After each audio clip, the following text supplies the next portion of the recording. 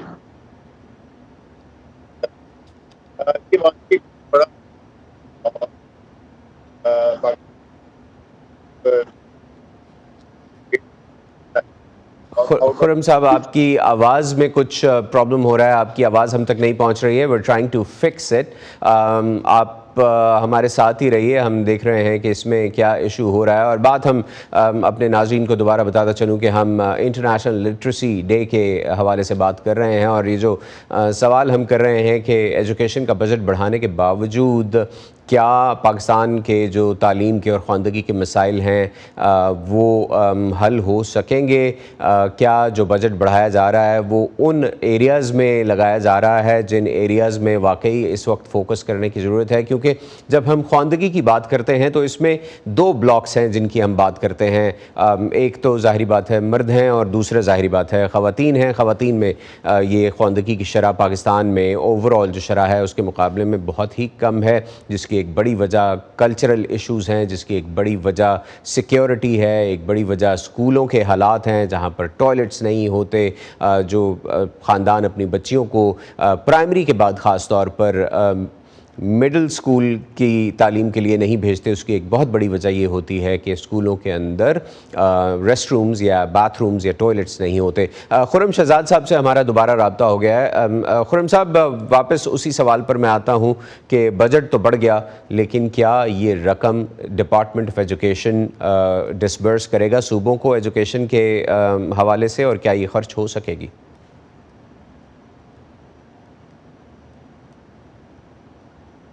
Again خرم صاحب کی آواز نہیں آ رہی ہے. دیر از سم ٹیکنیکل ایشو. بہرحال ہم گفتگو کو آگے بڑھاتے ہیں. تو جیسے میں پہلے بات کر رہا تھا کہ خواندگی کی شرح میں اضافے کے لیے جو بچوں کی انرولمنٹ ہے اسکولوں میں، جہاں اس کو بڑھانا ایک چیلنج ہے، وہیں پاکستان میں ایک بہت بڑی آبادی ایسی ہے جو کہ بالغ یا اس سے زیادہ عمر کی ہے اور جو اس وقت میں جس وقت ان کو اسکول جانا چاہیے تھا اس وقت وہ نہیں پڑھ سکے یا اسکولوں میں نہیں جا سکے. تو ان کو پڑھنا اور لکھنا سکھانا، ٹیکنالوجی کا بنیادی استعمال بتانا بھی ایک چیلنج ہے اور یہ اس وقت کی ضرورت ہے. جیسے ابھی پروگرام میں پہلے بھی بات ہوئی کہ جو مستقبل ہے وہ ٹیکنالوجی کا ہے، ٹیکنالوجی کی طرف ہم کو جانا ہے، ٹیکنالوجی کی ہی بات کرنی ہے، تو وہ آبادی جو کہ پاکستان میں اس وقت پڑھنے لکھنے سے قاصر ہے، جو ٹیکنالوجی پر پڑھ نہیں سکتی، یعنی ٹیکسٹ میسیجز نہیں پڑھ سکتی یا سوشل میڈیا پر لکھی ہوئی چیزیں نہیں پڑھ سکتی، اس کے لیے آگے جا کر یہ کتنا بڑا چیلنج ہوگا. اور یہ اکنامک ایشوز بھی اس سے اور مزید پیدا ہونا شروع ہو جائیں گے جب روزگار ٹیکنالوجی پر بیسڈ ہوگا. یعنی روزگار کے لیے یہ ضروری ہوگا کہ آپ کو ٹیکنالوجی استعمال کرنا آتی ہو. تو اس کے لیے بہت سے پروگرامز ہیں. پاکستان کی حکومت نے کافی پروگرامز اپنے جو PC1s ہیں ان میں شامل کیے ہیں، اپنے پلانز میں شامل کیے ہیں، ان پر بھی بات کریں گے. اور خرم صاحب اس وقت ہمارے ساتھ فون کے ذریعے جڑ گئے ہیں. تو خرم صاحب، سوال میرا یہ ہے کہ ایسے لوگ جو کہ اب اسکول کی ایج سے باہر جا چکے ہیں، ان کو پڑھانے کے لیے، ان کو لٹریٹ کرنے کے لیے پاکستان کی حکومت نے 2000 ایڈلٹ لٹریسی سینٹرز بنانے کا پلان بنایا تھا. آپ کا پنجاب سے تعلق ہے، تو پنجاب میں کہاں تک امپلیمنٹ ہو سکا ہے یہ پروگرام؟ جی تھینک یو ویری مچ. میں اس میں بتاتا چلوں کہ بیسیکلی ہم نان فارمل سیکٹر میں 2 pronged اسٹریٹجی ہے جس پہ ہم کام کر رہے ہیں.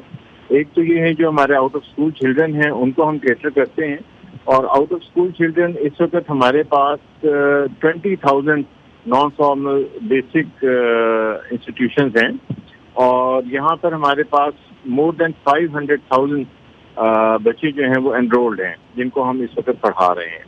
اس کے ساتھ ساتھ جو ایڈلٹ الٹریٹس ہیں ان کے لیے ہم نے ایڈلٹ لٹریسی سینٹرز جو ہیں وہ قائم کیے ہیں، اور یہ بیسیکلی ہمارا فوکسڈ اسٹریٹجی ہوتی ہے.